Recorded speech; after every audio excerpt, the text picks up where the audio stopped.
The Earth was once the center of the universe. It was flat. Then it was round, and it circled the sun. It was no longer the center of the universe. It was a tiny part of the Milky Way.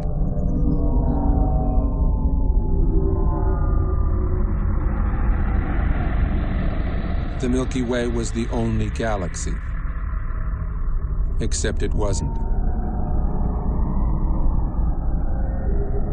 It was only one of billions of galaxies floating in space without end.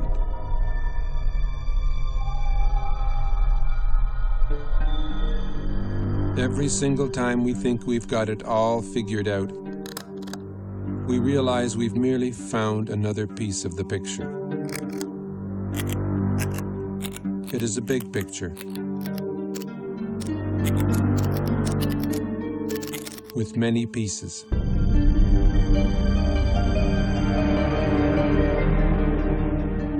Sir Isaac Newton was the first to state the law of gravity.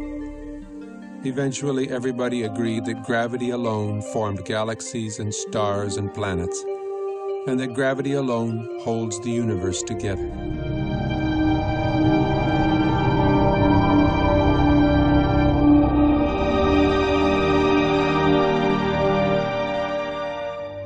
Then we discovered a force 1,000 billion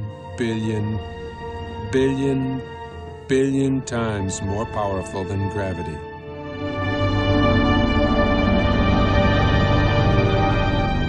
Until recently, we believed that the space between the stars and planets was empty, a vacuum. We now know it is teeming with charged particles.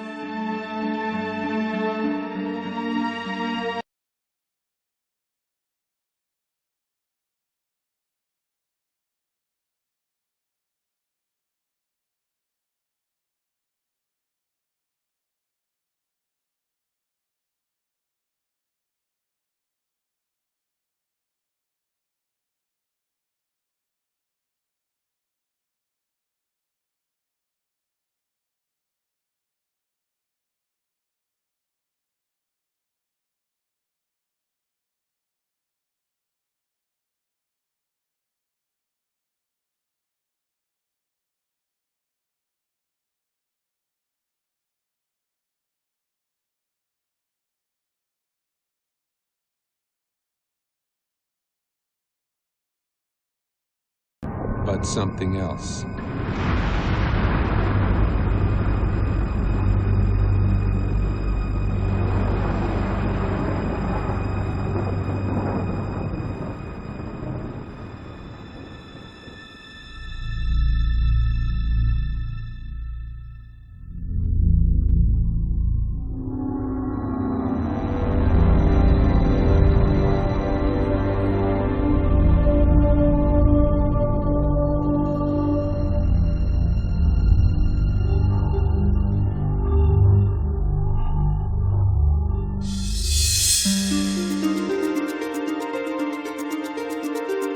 Recent discoveries in space have amazed and perplexed astronomers.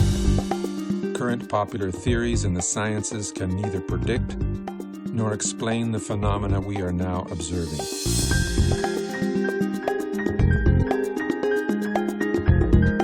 A new theory is being proposed. A theory which can both predict and explain the data coming back from deep space. Its implications are profound and affect all the scientific disciplines. It is in fact a synthesis of the disciplines. A synthesis which has already led to discoveries that link modern astronomy, leading-edge plasma physics, and ancient mythology.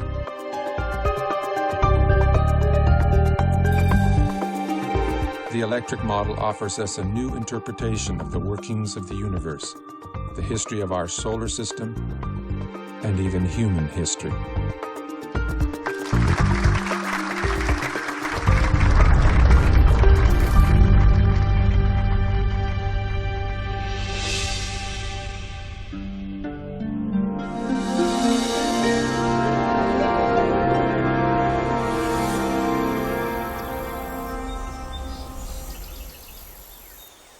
The rise of science was a triumph over mythology, over magic and superstition. That's why the word science today implies reliability. The word myth means fiction, not true.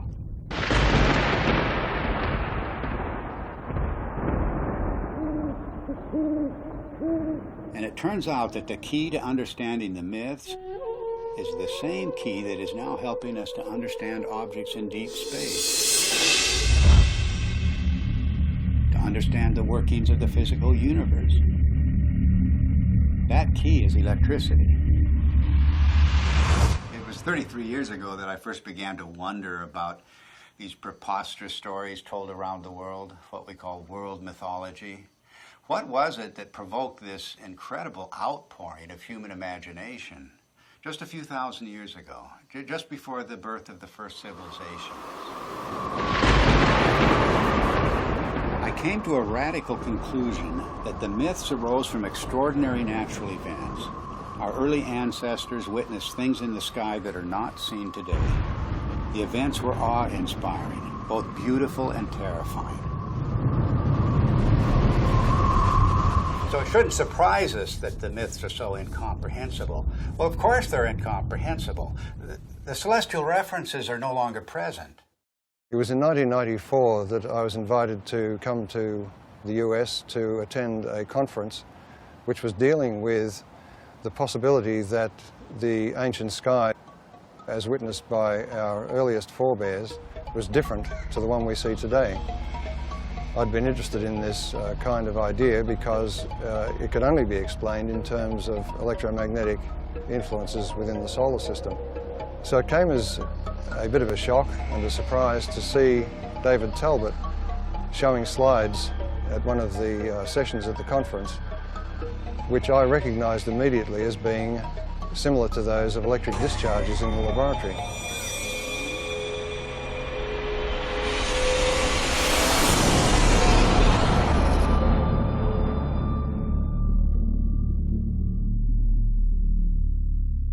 It was wonderful for me personally to come to my first Chronia meeting and hear Dave Talbot, and I still want to see some of those slides that he showed again and again and again that explained the White Crown of Egypt and the rest of these things that he showed us, all from mythology, all from thousands of years ago.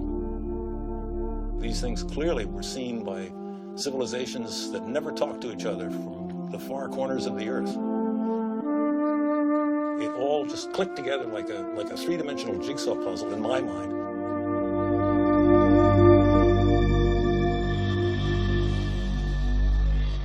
A breakthrough for me came when I realized that many different cultures spread around the world use different words, different symbols, different myths to describe precisely the same formations in the sky. The Ouroboros, or celestial serpent biting its tail, for example, occurs on every habitable continent, but it has no ties to the world we now observe. Like all of the archetypes, it is part of an alien sky. A cosmic column rising to the center of the sky, holding aloft the wheel of heaven. And much more than a wheel, because this was the revolving cosmic temple, the city of the gods, the kingdom of heaven, always resting on the cosmic column. Then there's the image of the four rivers or pathways radiating from the center of the sky out to the boundary, the rim of the wheel. The simplest forms lead you invariably to the full story of world mythology. The hero's journey unfolds as the story of the wheel's axle. The mother goddess finds her identity in the star at the summit, the hub and spokes of the wheel.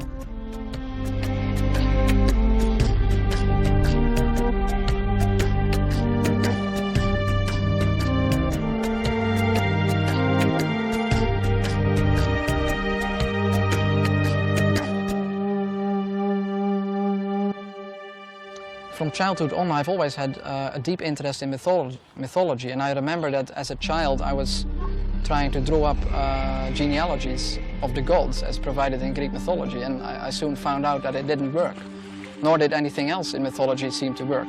There was no singular, fitting explanation that would make sense of these stories. So I basically laid this whole subject to rest, and I didn't look at it for many years. Until I came across the work by Dave Talbot and Everett Cochran mainly, whose articles were real eye-openers for me. And as soon as I began to read these articles, it became clear to me that we were really looking here at a very important key to the unlocking of myth. And the recent findings provided by plasma physics are capable of providing that key. Based on the results we have seen so far in Dr. Perret's investigations with petroglyphs, which he matched successfully to laboratory experiments involving plasma, it has now become crystal clear and I think undeniable that the morphology of plasma as it manifests itself both in the laboratory and in space can account successfully for the major themes in mythology. To find the true meaning of the myths, we follow a forensic approach. The purpose is to expose the points of agreement between the different cultures, because here at the level of the archetypes, everything is unified. There are no isolated themes of myth at the level of the substructure. This is like a holograph. Follow one archetype and its links to other archetypes, and you will find one story told around the world.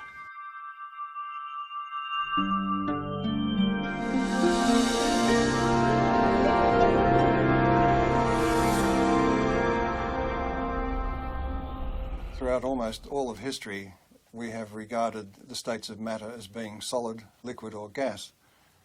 But in the last century or so, we have found that there is a form of matter where the charged particles within atoms are separated to some degree or another, and that is known as a plasma. It is the fundamental state of matter. It was not until the second half of the 20th century that we came to realize the role of plasma in the universe. And this has changed the picture of space completely.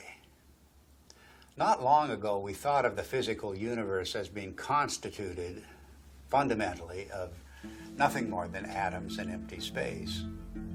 But a plasma includes at least a percentage of charged particles, protons and electrons, that are not bound to any atomic structure.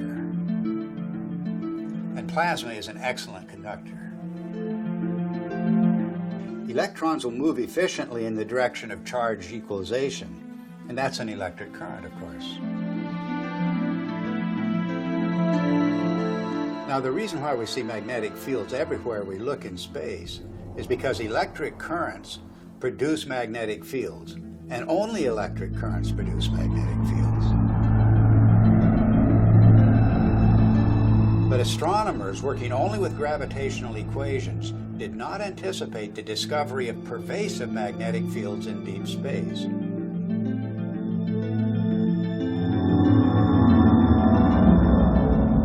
Electric currents also account for the abundant filamentation of space plasma. First, the electric currents produce the magnetic fields. Then these fields confine the electron flow to narrow paths. Such current paths, or filaments, are called Birkeland currents, named after the pioneer Christian Birkeland. They are typically braided just like the twisted wires of transmission lines on Earth. Well, that's their role in space, to conduct electricity across vast distances, creating the astonishing structures we observe in every direction. None of these structures were anticipated by gravitational theory, and none are indicated by the behavior of neutral gases in a vacuum. In any theory of the universe, plasma is extremely important because it has been found since the space age that it makes up 99.99% of the visible universe. So our inexperience with it on the Earth's surface is rather crippling when it comes to trying to decide on a cosmology to explain the visible universe.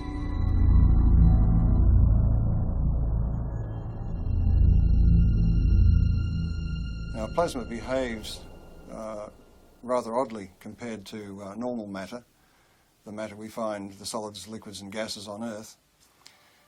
If you look at a novelty plasma ball, you will see that it forms these bright filaments that dart all around inside the globe.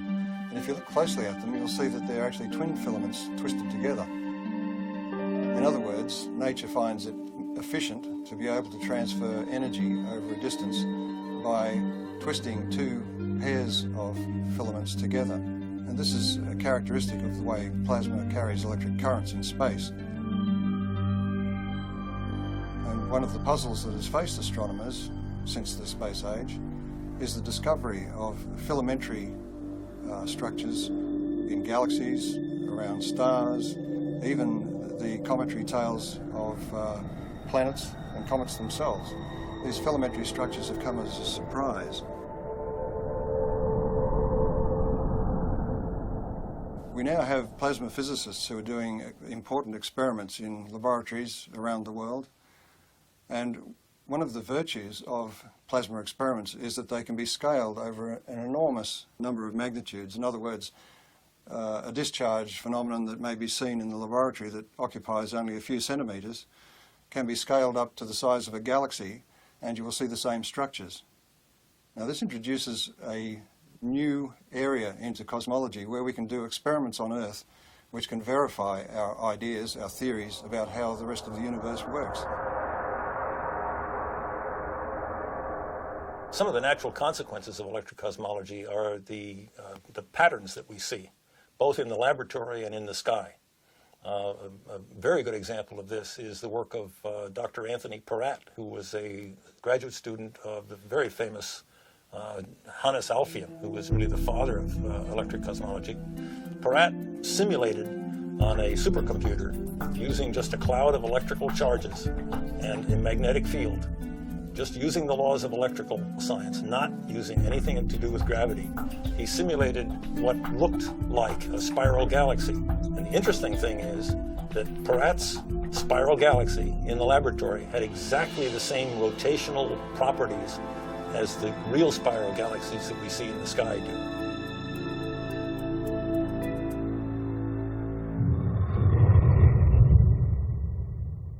Plasma was named by Irving Langmuir because of its lifelike qualities. In other words, the similarity to blood plasma gave rise to the term plasma now used in the sciences. Well, this has incredible meaning for us because of the nature of the metamorphosing. The god who is now an eagle, now a serpent or dragon, now a leonine figure with long flowing hair. These figures take on a whole new meaning when we can interpret them with the benefit of plasma science.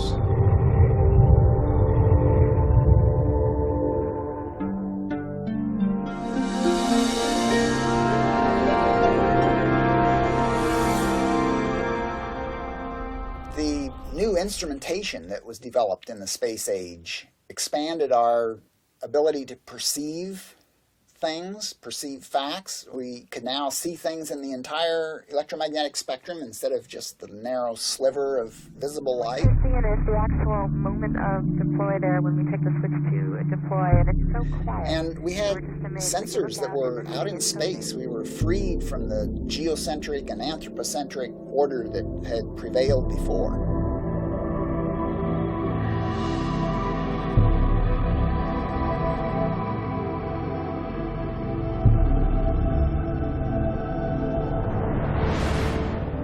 We've got a whole new universe, and the theoreticians are still trying to look at it through, a friend of mine says they're peering through the wrong end of the telescope and telling us what they imagine they see.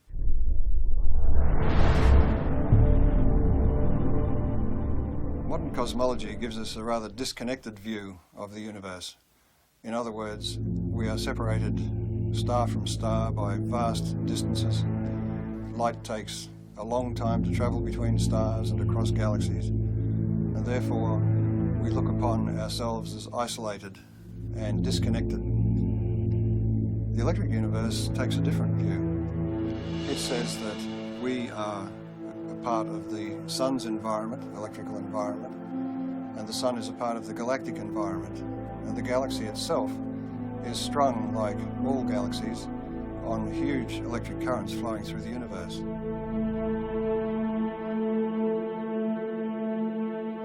One of the typical questions that plasma cosmologists hear all the time is, how do you know what's out there in space? How do you know there's electricity out there in space? Is there energy out there in space? Why should we consider anything more than gravity? And the answer is that through the years, we've used optical telescopes, but recently we have what are called radio telescopes, and we've broadened the spectrum that we can look at the sky with. And those radio telescopes can measure electric currents and magnetic fields, and we can determine from those measurements the strength of the electric currents, the strength of the forces involved, and the amount of energy that's stored out there in space.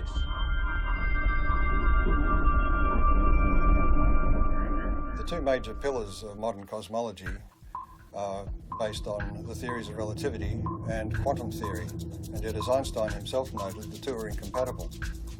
And that may be because the theories of relativity deal with matter as if its only consequence is the bending of space. The electric universe, on the other hand, deals with the electrical structure of matter at the subatomic level and then works its way up through living systems, if you like, planets, stars, galaxies, and the entire universe, and shows that it is the electrical structure of matter that forms the amazing shapes we see in deep space.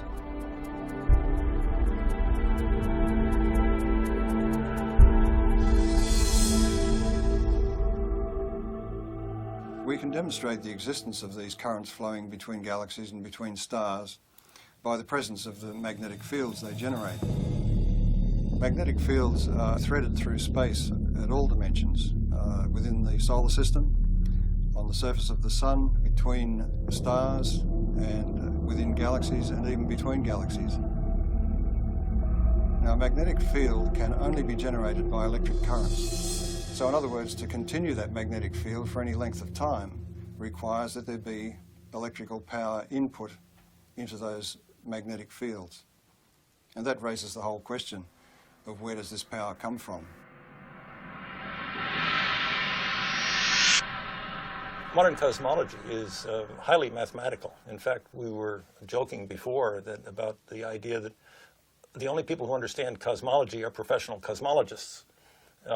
The basis of cosmology, really, if you hunt for it, lies in Einsteinian relativistic mechanics. And when Einstein promulgated his ideas, he totally and completely ignored anything electrical.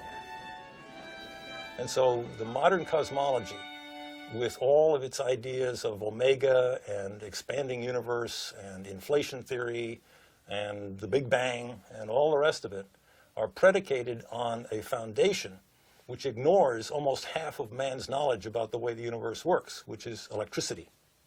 It may sound like I'm dismissing Einstein and his theories of relativity out of hand, but we have to give Einstein credit for his integrity in pointing out that his theory did not meet his requirements, and that is that his theory had to be tied back to some form of reality.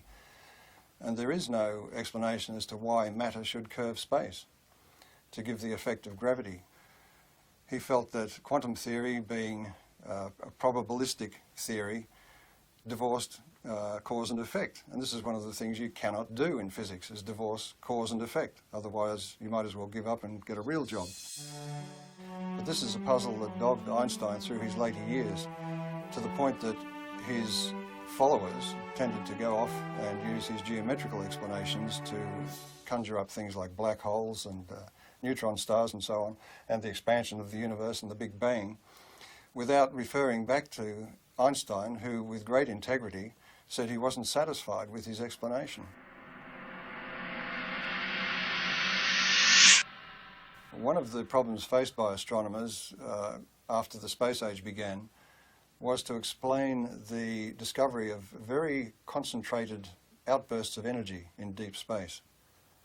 And that meant for them, since gravity is the only driving force available to them, that they required an infinite concentration of mass, because gravity is an infinitely weak force.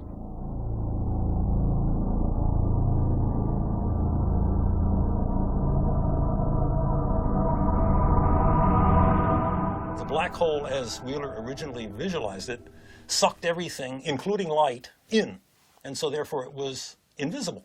So he could postulate its existence, and we couldn't see it. And because we couldn't see it, we couldn't prove that it wasn't there. Later on, in order to explain these fantastic emissions of energy from galaxies, it was proposed, and I believe it was Stephen Hawking who did it, that there were various types of black holes, some of which actually then spat matter back out again in jets. Because, why? Because we had observed jets. In the electrical model, it's quite simple. If you think about it, the power that's expressed in your own home, in the heaters and the electric motors and the lighting and so on, is actually generated at a vast distance away from your house. In deep space, the same thing is true. The energy which we see concentrated in these events, which are attributed to black holes and so on, can more easily be explained as the confluence of electric energy from different parts of the same galaxy or even from other parts of the universe. And it is this explosive release of energy which forms the vast jets that we see lit up and exploding from the centers of active galaxies. We also have observed double radio sources either side of galaxies. And that event was predicted by Hannes Alfvén, the founding father of modern electrical cosmology, and is still to this day unexplained by standard cosmology. One of the most interesting phenomena in the sky is the so-called pulsar.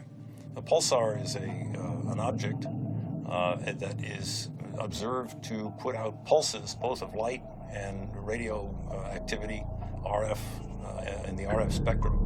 And those pulses are extremely rapid. They are something like milliseconds apart. So it's like a extremely fast strobe light. And thinking of a strobe light, astronomers immediately leapt to the lighthouse kind of analogy. Something that must be spinning around, a beam is going around, and it's going around so quickly that this thing goes flash, flash, flash. Well, once the repetition rate of the pulsars was observed to get up to in the millisecond range, that meant that this star that was putting out this beam of radiation would have had to be rotating at 300 times a second. And 300 times a second, we're talking about the speed of a dentist drill.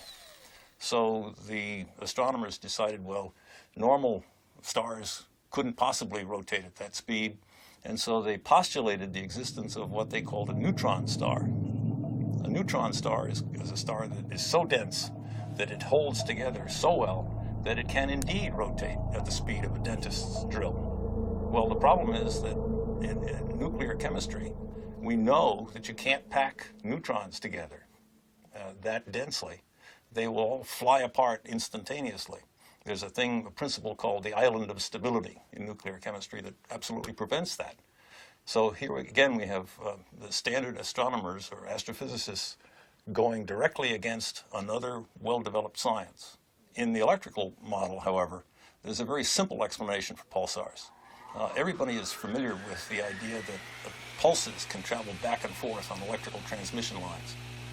Such uncontrolled pulses, for example, were responsible for the famous Northeast blackouts. A similar effect can occur between two binary stars connected by a plasma. The two binary stars act like capacitors that store charge. And if you reduce that in size to something you can produce in the laboratory, you can produce it in the laboratory, and it's called a relaxation oscillator.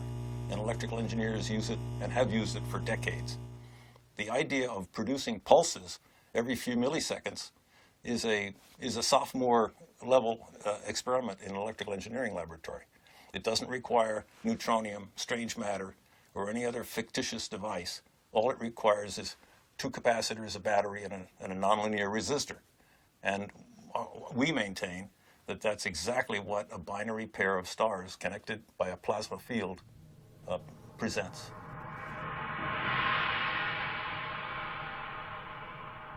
A typical ion in the solar wind, hydrogen nucleus, moving about 20 kilometers per second, which is relatively slow for the ions in the solar wind, in the magnetic field of the sun, experiences potentially magnetic forces that are something like 10 million times the strength of the gravitational force on that same ion from the sun. An interesting demonstration that illustrates very readily the relative strength of magnetic force and gravitational force is the simple idea of a ball bearing sitting on a wooden table. The entire mass of the Earth is pulling downward on that little ball bearing, and that's what prevents it from flying out into space. But a child can come along with a little horseshoe magnet and click, pick that ball bearing up instantly. The space age presents us with an interesting paradox. The technology of science is really quite extraordinary, and technology has taken us out into space, taken us to the moon, taken probes to distant planets, opened up whole new vistas in remote space with new telescopes and new ways of measuring what's happening in space. But the picture of theoretical science is much different. And many decades ago, assumptions began to crystallize in the theoretical sciences, beginning at the top, the queen of the sciences, as we say, which is cosmology. These theoretical assumptions have constrained all of the other theoretical sciences. Cosmology deals with the big picture questions, the first questions. How did the universe begin? What is it made of? How will it end? And so many popular theoretical constructs, from the Big Bang to string theory to dark matter and black holes, the formation of stars, formation of galaxies, all have arisen from assumptions first postulated by cosmologists. At the same time, these assumptions have defined boundaries for other theoretical sciences, working down from astronomy and astrophysics to the space sciences, solar theory, even Earth history, even human history, have all been confined by these boundaries established by the queen of the sciences, cosmology.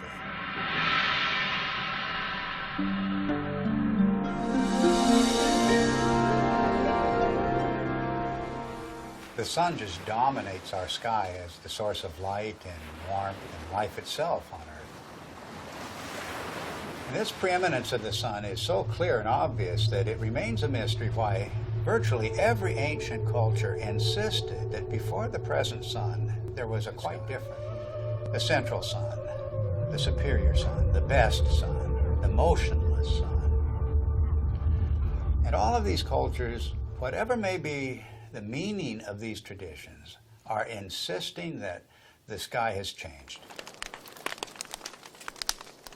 Of course, our ideas about the sun have continually changed. Only a few centuries ago, the sun was a campfire or ember in the sky.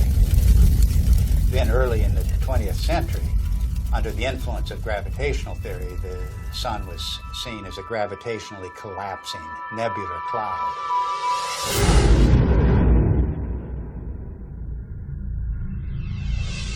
In the atomic age, astronomers began to visualize the sun in terms of a nuclear furnace hidden at its core.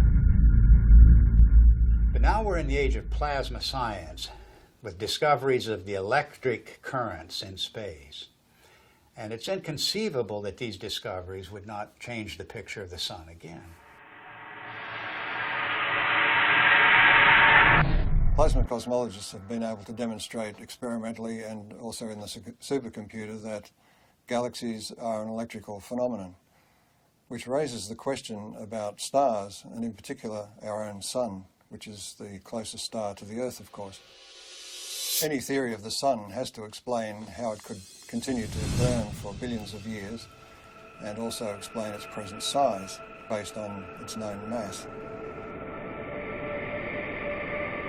And of course, as soon as nuclear energy was discovered, it was grasped immediately as the energy source of the sun. But all of that assumes that the sun is disconnected and an isolated body, and that it must consume itself over its lifetime to provide the heat and light that we receive from it. But if the sun is connected to the rest of the galaxy in an electrical sense, it doesn't require to burn itself at all. And the energy that we receive is actually being received from the galaxy, and the sun is acting as a focus for that energy.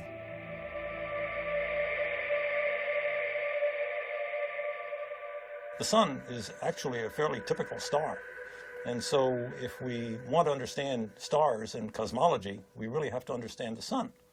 And the standard model of the sun, so-called, that astronomers are so very proud of these days, really doesn't explain very much about the sun. Why is there a corona in the first place? Everybody knows about the corona, the beautiful corona that we see during solar eclipses. Why is it there? It's clearly an electrical phenomenon.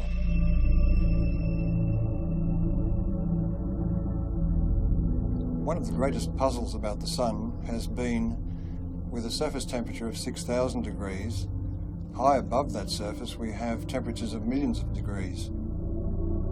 And the question has been, how do we get the energy from the center of the sun somehow past that surface to heat the upper atmosphere of the sun to millions of degrees? In the electric model, you don't have that problem, because if the energy is arriving from outside the sun,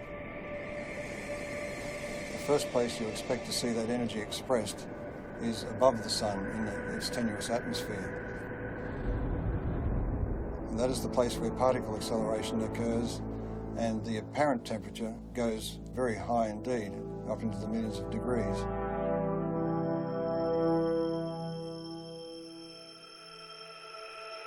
The fact that the particles in the solar wind accelerate, that is to say, increase their velocity with increasing distance away from the sun, the farther away they get, the faster they go.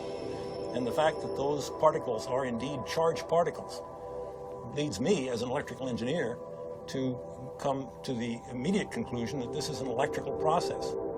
In the solar model, think of the sun as being a positive anode, very high voltage body that obviously would emanate an electric field. And if you put a charged particle in an electric field, it will accelerate. That's the way we accelerate particles here on Earth. It's the way every physicist and electrodynamicist has ever increased the velocity of a charged particle, is put it in an electric field. One of the features we observe on the sun, which have no business being there, according to the standard model, are sunspots. The most significant thing about a sunspot is the fact that the center of the sunspot is dark. And if the sun is trying to radiate energy from its core into space, we should expect that it is bright. And if you think about that umbra, that darkest place in the center of sunspots, that's the place where we can see deepest into the sun. And just consider the fact that at that point where we can really see down into the sun, that's the absolute coldest place that we are able to measure. If the center of the sun is really a nuclear fusion furnace, it should be the hottest because we're closest to the source, and it's not the case.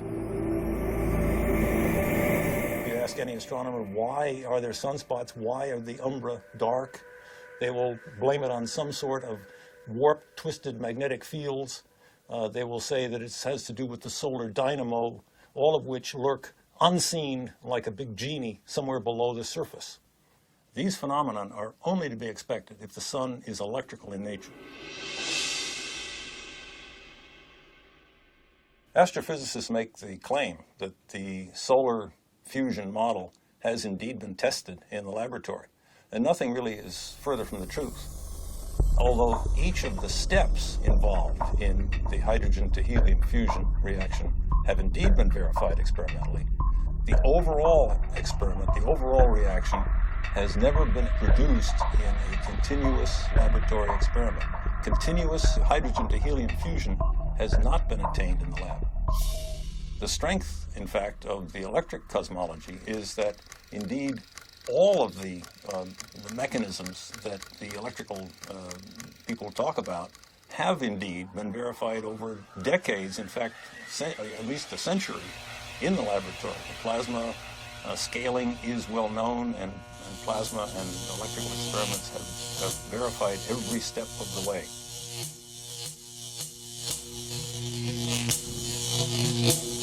There are any number of observations that have ad hoc present explanations, but really have no explanation in the standard model, and are natural consequences of the electrical model.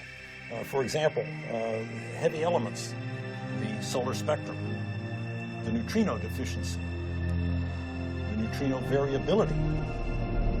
Solar atmosphere, differential rotation by latitude, differential rotation by depth, equatorial plasma torus, sunspots, sunspot migration, the sunspot penumbra, and the sunspot cycle itself.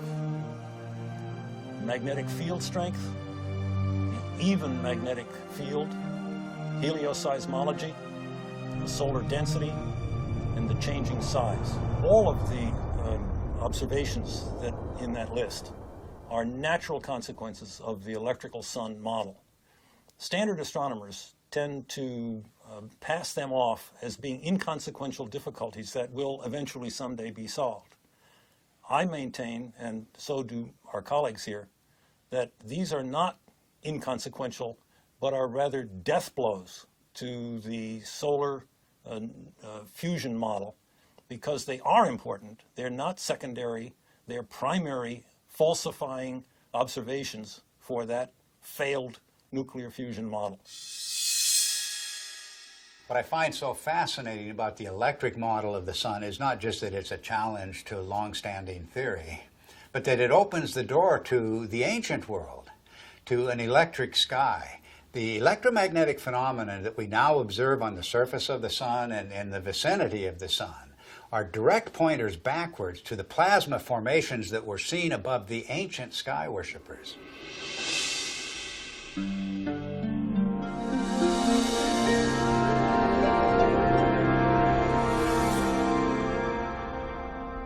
Electrical currents in space can either be invisible or they can be visible. If they're very diffuse, in other words, there's very little energy per cubic meter, they will be invisible. But where that energy becomes concentrated, it will begin to glow. And we see this kind of thing in the ion tails of comets, for instance. Where the energy becomes very concentrated, we begin to see arcs and sparks, if you like. Electrical discharge phenomena.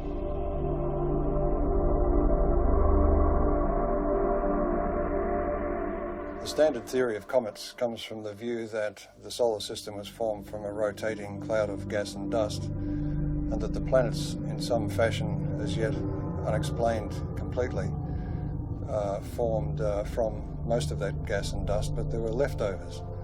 And the leftovers are beyond sight, outside the solar system, in a hypothetical Oort cloud, as it's called. We have no observational evidence for such a cloud. The electric universe model of comets is that they are actually parts of well-differentiated planetary bodies that have in the past suffered from electrical plasma discharge machining, and that some of the surface material has been lofted into space, so it is expected to be rocky.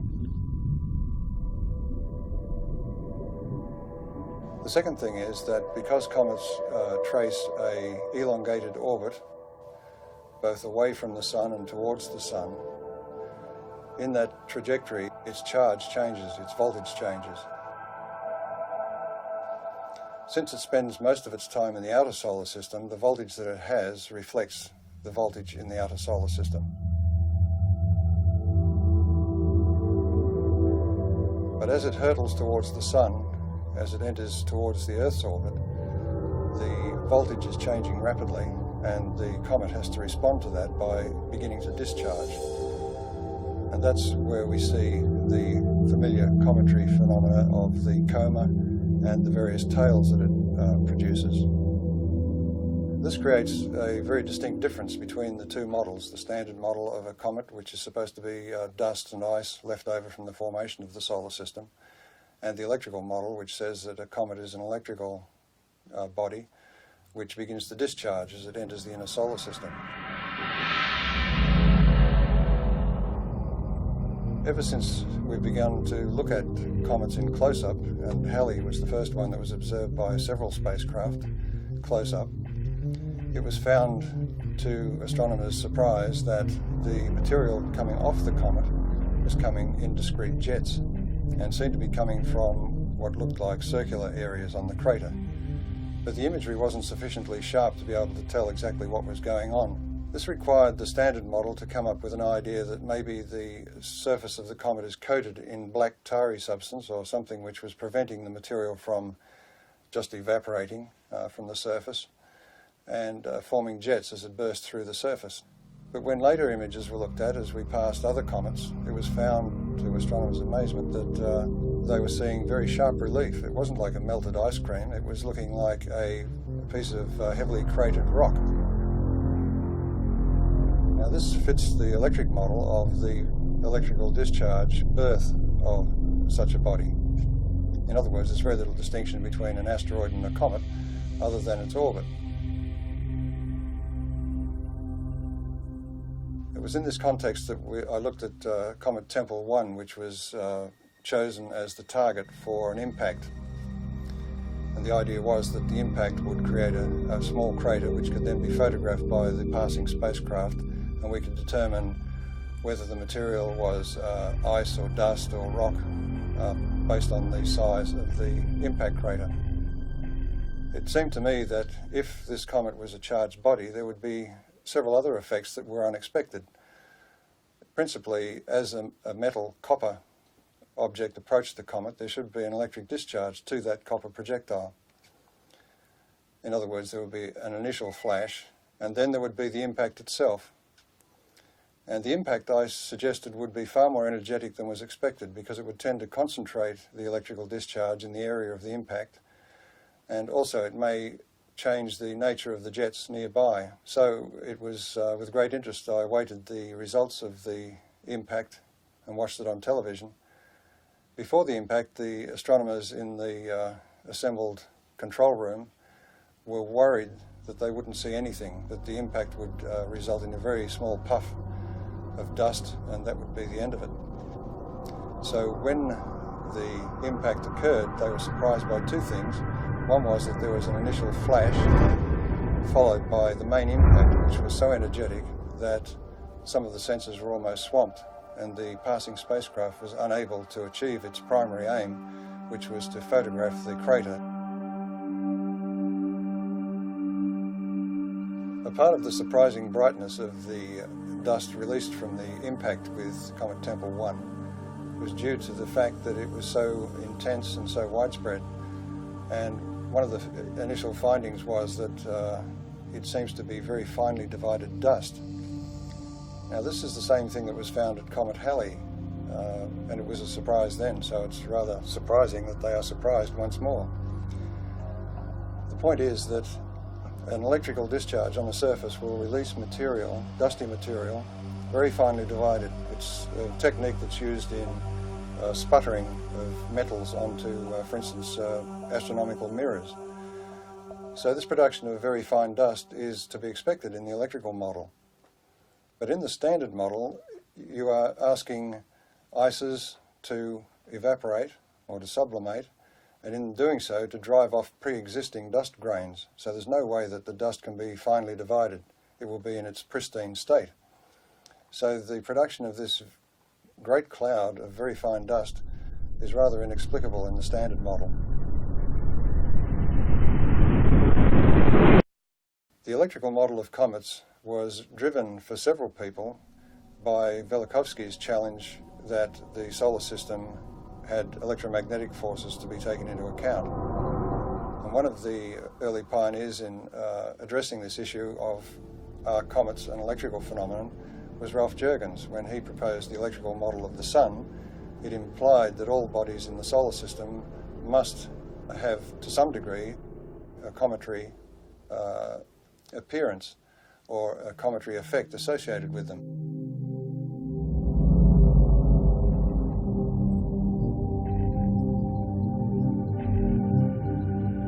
Ralph Jurgens, in his model of the Sun, showed that bodies moving radially towards or away from the Sun would experience electrical forces which could induce a cometary display, that is, a visible display.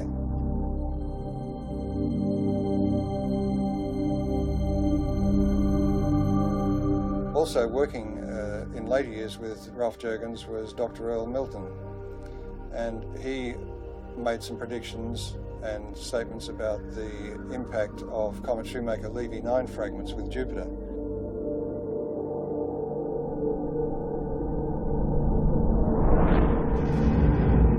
And his view of the electrical nature of those impacts was also vindicated.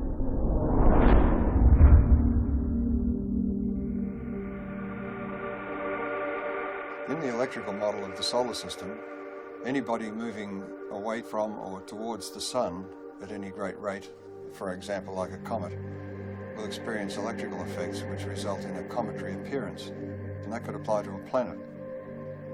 Now Velikovsky, in his research, found that Venus was described as a stupendous comet at some point in ancient times. So it was very gratifying for him to be able to announce at the conference in 1974 that astronomers had discovered what they called a cometary tail of Venus.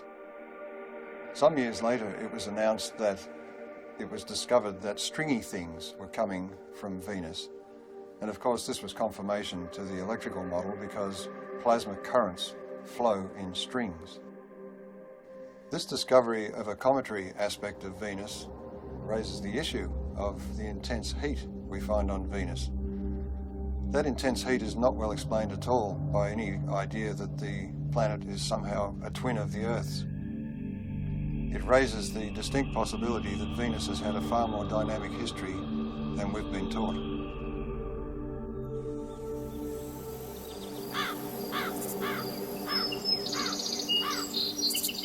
Our ancient ancestors were obsessed with the comet. Let the slightest wisp of a comet appear in the sky and all of humanity was thrown into terror. But why was this?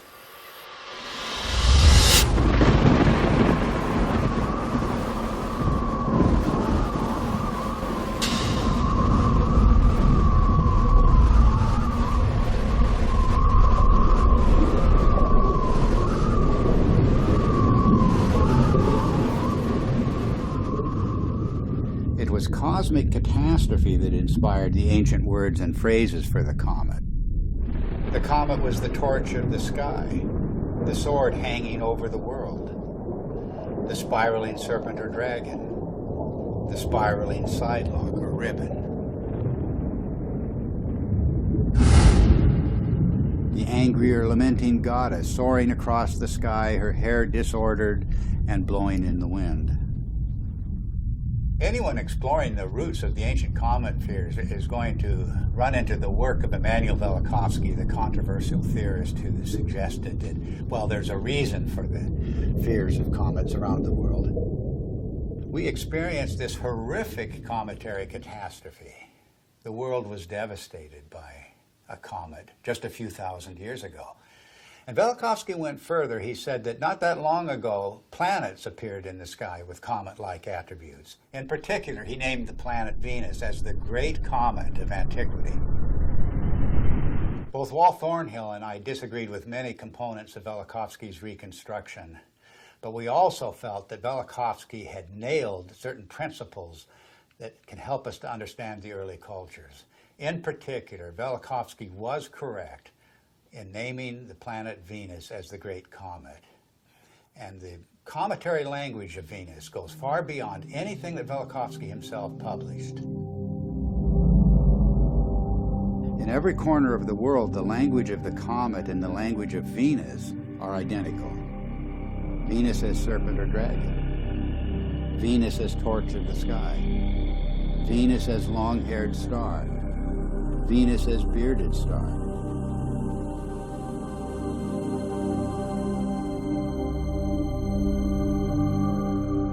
The Sumerian goddess Inanna was identified as Venus. She was the Lady of Life. But in her terrible aspect, she became a dragon-like flame in the sky.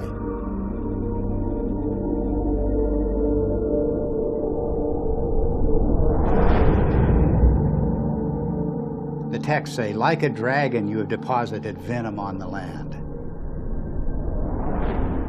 raining the fanned fire down upon the nation. Inanna became a roaring storm. She devastated the land. Mankind comes before you in fear and trembling at your tempestuous radiance, the texts say. Inanna's Babylonian counterpart Ishtar was also identified as Venus. She was the shining torch of heaven and earth. Furious and irresistible onslaught. I rain down like flames, the goddess announces. The Egyptian goddess Sekhmet has the same attributes. She takes the form of the fiery Uraeus serpent. She becomes a flame of fire in her tempest, a star scattering its flame in fire. Sekhmet herself says, "The fear of me is in their hearts, and the awe of me is in their hearts. No one at all can approach her," the coffin texts say. The streams behind her are flames of fire. The astonishing fact is that goddesses everywhere exhibit this terrifying and cometary aspect. The Canaanite Anat, the Hindu Kali and Durga, the Greek Aphrodite, Athena, Medusa, and countless others. And of course, you can add numerous counterparts in the New World, from the Incan goddess Chasca to the Aztec goddess Xochiquetzal to the legendary Nokomis of North American Indian tribes. The serpent or dragon is an unexplained mythical archetype. There's nothing like it anywhere in the biological world. And yet the same recurring features will be found in cultures the world over. The dragon's disheveled hair and shaggy beard. Its knotted aspect, and its worldwide appearance as entwined twins.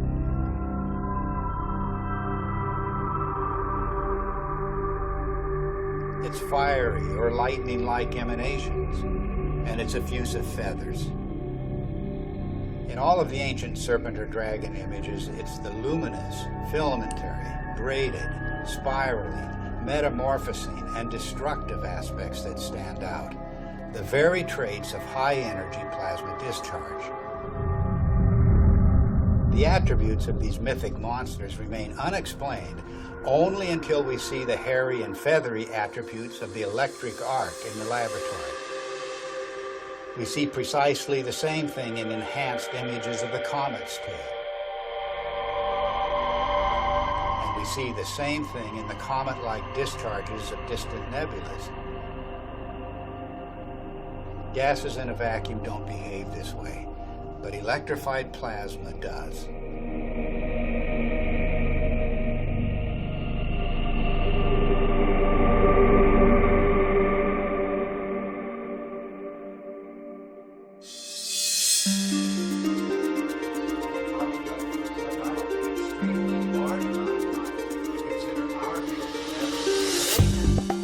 The recent discoveries about the comet have astonished astronomers. Extreme ultraviolet light, X-rays, supersonic jets, sharply etched surface relief, and cometary nuclei fragmenting explosively. No one expected such high-energy events.